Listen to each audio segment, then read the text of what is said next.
this point, the distinction between Java and the Netherlands is stark and certain in Minke's mind. This conflict is embodied in Annelies, a girl of Javanese and Dutch descent, and is the subject of the novel's final conflict. This conflict not only represents personal matters, but more importantly, how such personal matters are in fact deeply political issues. What began as childish romance now becomes symbolic of the fight for autonomy and sovereignty against the colonizer, who is now fully unmasked to Minke. He says, "I no longer knew anything. Suddenly I heard the sound of my own crying. Mother, your son had been defeated. Your beloved son did not return, Mother. He's no criminal, even though he's proven incapable of defending his own wife, your daughter-in-law. Is this how weak a native is in the face of Europeans? Europe, you, my teacher, is this the manner of your deeds?" At least in this Earth of Mankind, because it's part of the Buddha Quartet, so there's a continuation to this story. At least at this point, Minke's resolve is to find his own articulation of what it means to be modern without losing what it means to be Javanese. It seems that as the oppressions of the colonial Dutch government reach this conclusion in the novel, this articulation, this idea of Minke's, has to do with opposing the Dutch and the oppression it represents.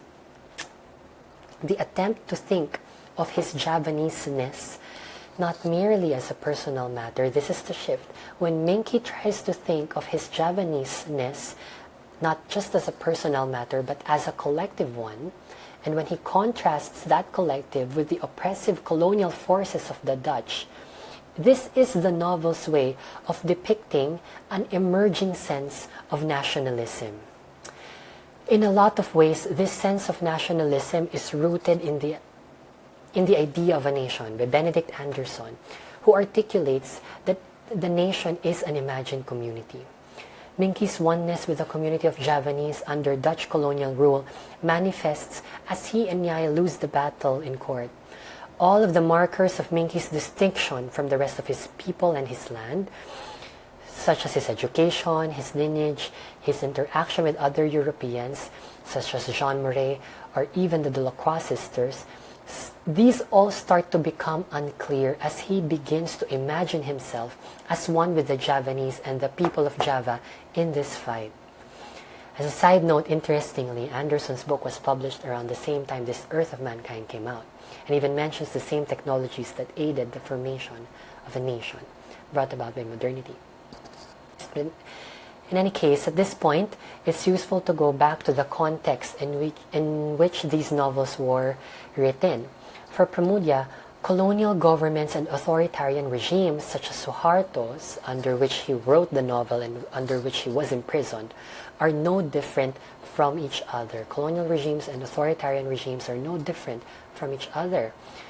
As Ahmad Umar again helps us understand, the key insight here relates to how the concept of colonialism is somewhat entangled with authoritarianism, and in that sense is reproduced even after independence.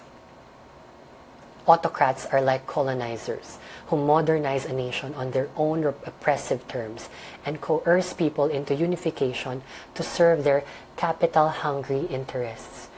It uses a variety of techniques to achieve this, and one of these techniques is creating a story or narrative of the nation that does not acknowledge its contradicting histories and prior engagement with colonial violence.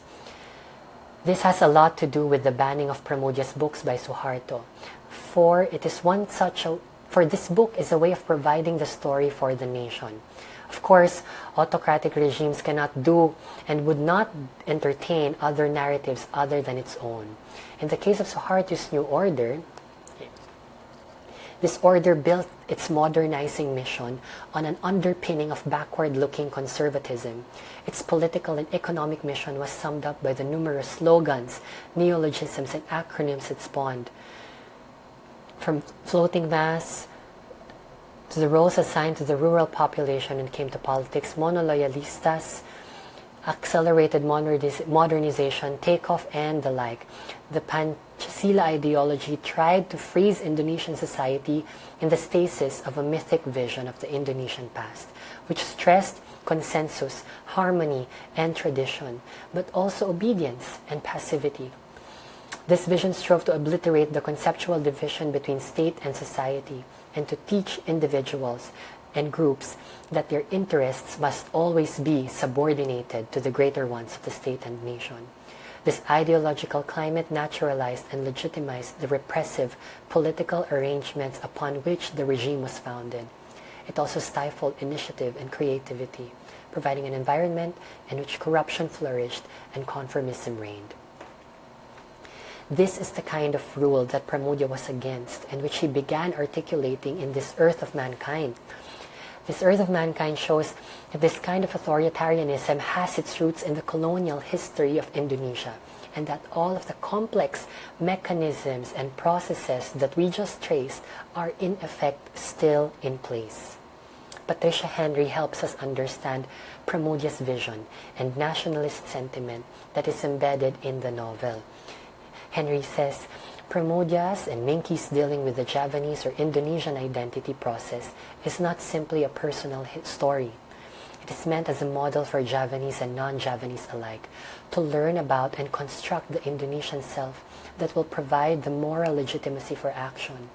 Pramoedya's way of doing this is by finding the center or the level of abstraction where that multiplicity really is that oneness, while at the same time preserving a glorious and messy profusion of multiplicity as well.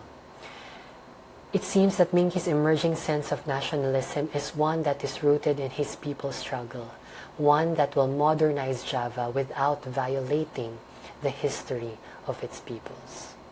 So, to synthesize, we may ask, how does the novel depict the emerging idea of the nation?